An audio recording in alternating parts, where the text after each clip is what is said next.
हा माझा विकसित भारत, ज्याचा हक्क माझ्या भारतावरती आहे, त्या माझ्या शेतकऱ्यावरती तुम्ही लाठ्या चालवता, अश्रुधूर मारता, फोडतात, कदाचित गोळीबार सुद्धा करतील. पण आता सर्व शेतकऱ्यांनी, म्हणजे केवळ महाराष्ट्रातल्या नाही तर देशातल्या सर्व शेतकऱ्यांनी एक होऊन शेतकरी म्हणून यांना ज्या मातीत तुम्ही सोनं पिकवता त्या मातीत यांना गाडण्यासाठी शेतकरी म्हणून एकत्र येण्याची गरज आहे.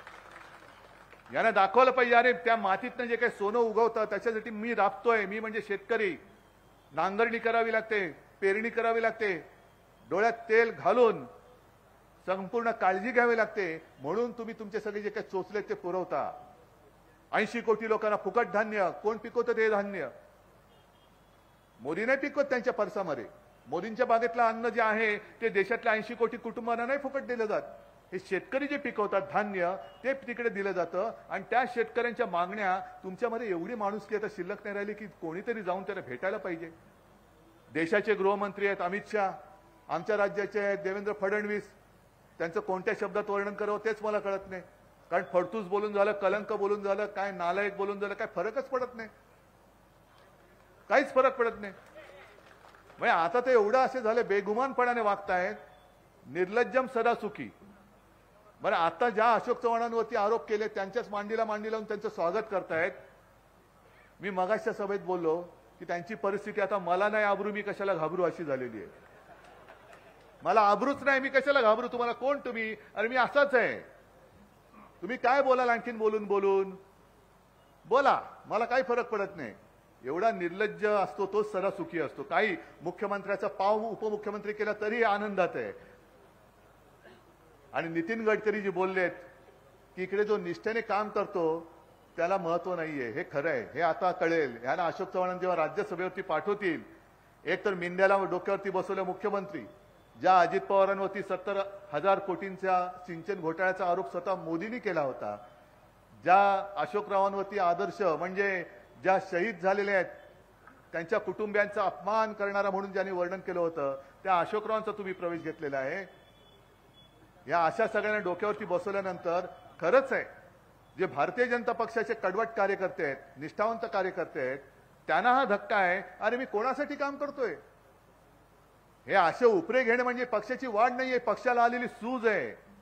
ही सुजलंय, भाजप सुजलाय, सत्तेच्या मस्तीने सुजलाय. ही मस्ती तुम्हाला उतरावी लागणार आहे.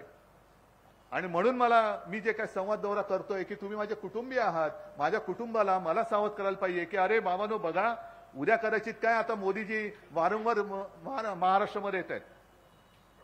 अगदी या 19 तारखेला सुद्धा शिवनेरीला येणार असं कळलंय. आणि नुसतं शिवनेरीला नाही तर आपण मुंबईमध्ये आल्यानंतर आपल्याला कळेल की जो एक कोस्टल रोड आपण करतोय, होय ते माझं स्वप्न होतं. मुंबई महापालिकेच्या पैशाने तो करते आहे, अर्धवट आहे अजून.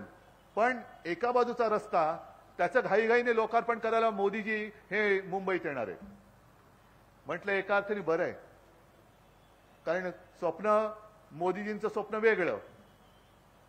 पण किमान उद्धव ठाकरे जे बोलतो ते करून दाखवतो, याची साक्ष द्यायला पंतप्रधान स्वतः येत आहेत. हे माझ्यासाठी अभिमानाचं काम आहे. आम्ही अशी जळणारी माणसं नाही आहोत. कोणी का उद्घाटन करावं करा, कारण जनतेसाठी आम्ही केले. तो काय माझा खासगी मालमत्ता नाहीये ती कोस्टल रोड, पण आम्ही महापालिका म्हणून ते केलेलं आहे. याच्यामध्ये केंद्राचा एक पैसा नाहीये, राज्याचा नाहीये. पण तुमच्या हस्ते तुम्ही पंतप्रधान आहात, आम्हाला अभिमान आहे. देशाचा पंतप्रधान आम्ही पूर्ण केलेल्या स्वप्नाचं उद्घाटन करायला येतोय, ही चांगली गोष्ट आहे. तर हे असे वारंवार येतील आणि तुम्हाला पण काहीतरी भूलथापा मारून निघून जातील. तुम्ही सगळ्यांनी आता तुम्ही जिथून आला तुमच्या गाव वाड्या वस्त्या पाड्यांमध्येही जागृती करायला पाहिजे. खास करून महिलांना मी सांगतोय, कारण महिला काय होतं, महिलांना पटकन काही आश्वासन दिलं का त्या बिचारा बोलतात अरे हे बरोबर आहे बाबा, हे द्यायला पाहिजे, असं केलं बरोबर आहे. 50% आरक्षण मिळते आता, यावर्षी मिळणार आहे, पुढच्या वर्षी मिळणार आहे, नाही कधीतरी मिळेल, तुमच्या नातीला किंवा तिच्या नातीला कधीतरी मिळेल. हे अशी त्यांची स्वप्न, अशा त्यांच्या भूलथापा. पण महिलांसाठी ज्या काही योजना आहेत, उज्ज्वला योजना असेल, स्त्रीधन असेल, आणखीन काय असेल, गावामध्ये विचारा प्रत्येक जणीला की तुला घरामध्ये उज्ज्वला योजनेच्या माध्यमातून किती सिलेंडर मिळाले. दरवर्षी 2 कोटी लोकांना आम्ही रोजगार देऊ. तुम्ही सगळ्यांनी एकमेकाला विचारायचं गावागावामध्ये, पंतप्रधान मोदींनी जे 14 साली जाहीर केलं होतं त्या 2 कोटीपैकी बाबा तुझा नंबर लागला का रे? आपल्या गावामध्ये, आपल्या जिल्ह्यात, आपल्या तालुक्यामध्ये केंद्र सरकारच्या माध्यमातून नवीन रोजगार आला का रे? म्हणजे एक तर नवीन रोजगार येत नाहीये आणि महाराष्ट्रामध्ये जे